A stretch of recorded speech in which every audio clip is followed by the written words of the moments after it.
a Kamen Rider police force that specializes in paranormal stuff that wants to actually bomb the police precincts?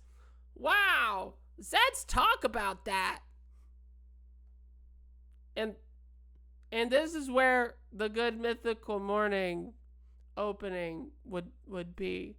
Uh, I just watched it. I just watched episode 2 of Zeztz, and I don't really have a lot to say about it.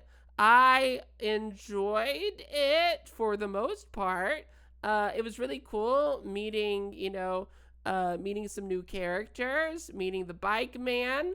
That was cool. I think it was Zero. I think his name was Zero. I'm probably wrong.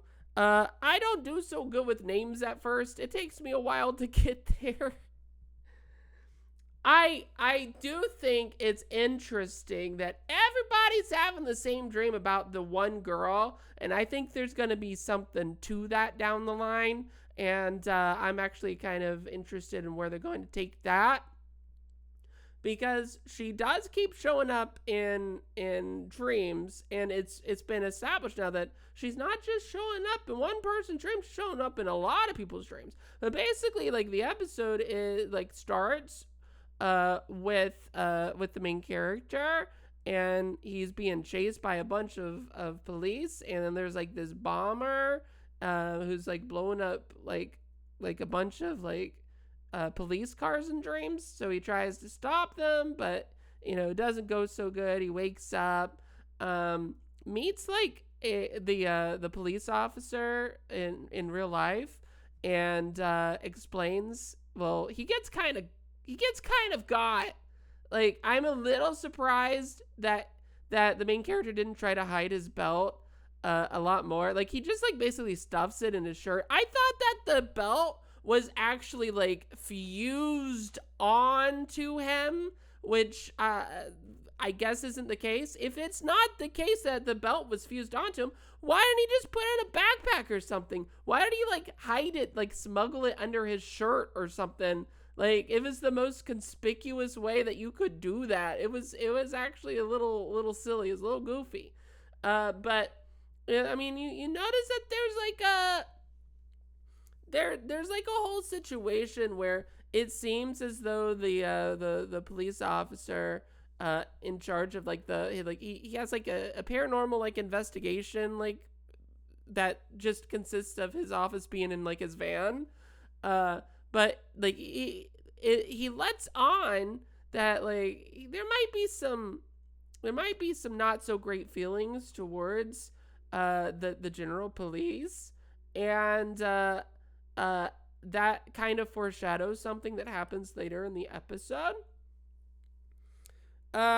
Main character I guess is wide awake and here's someone talking to him. I believe it was his subconscious that he spoke to before. Turns out that character is actually, I guess, a bike, and he goes through his closet and goes into like the I guess his base of operations or something, which I'm pretty sure like means does that mean that he was asleep and just didn't realize it, or did that actually happen in real life? I don't know. I have no idea. I was a little lost on that part.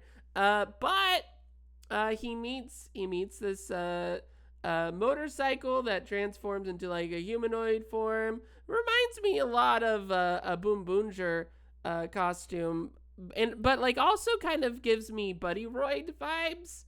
And he's just he seems pretty cool.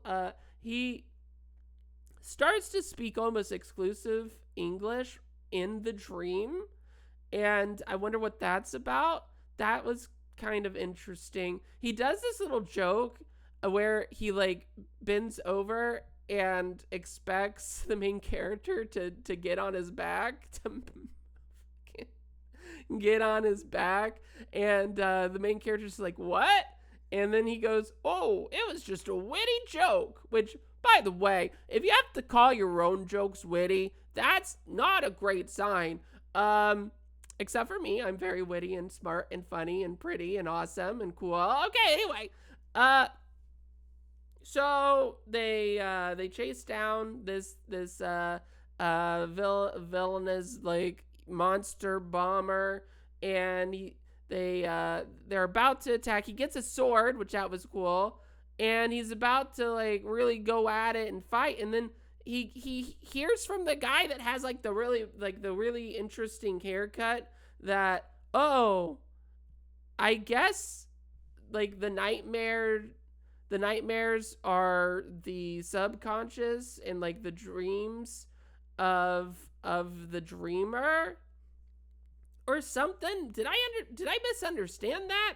I don't know, but I guess there's some hesitation there in fighting.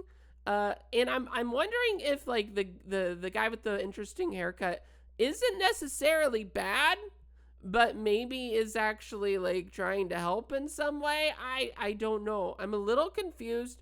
I will say that I was a little underwhelmed. It wasn't as gripping as the first episode, but I think that's just because this episode is build up. And also, there's just something more.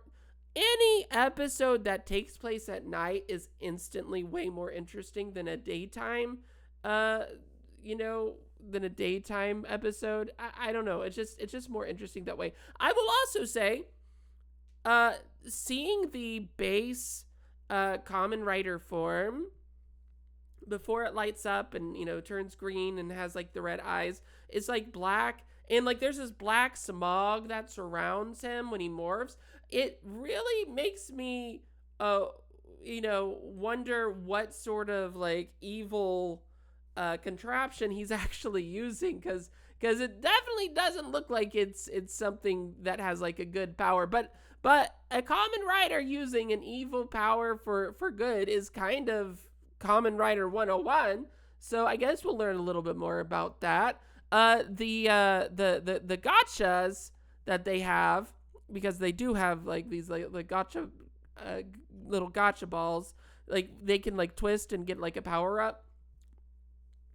That looked kind of interesting. Like it was bereft of color. It was like gunmetal, and it gave me a vibe that maybe there is something a little sinister to this power.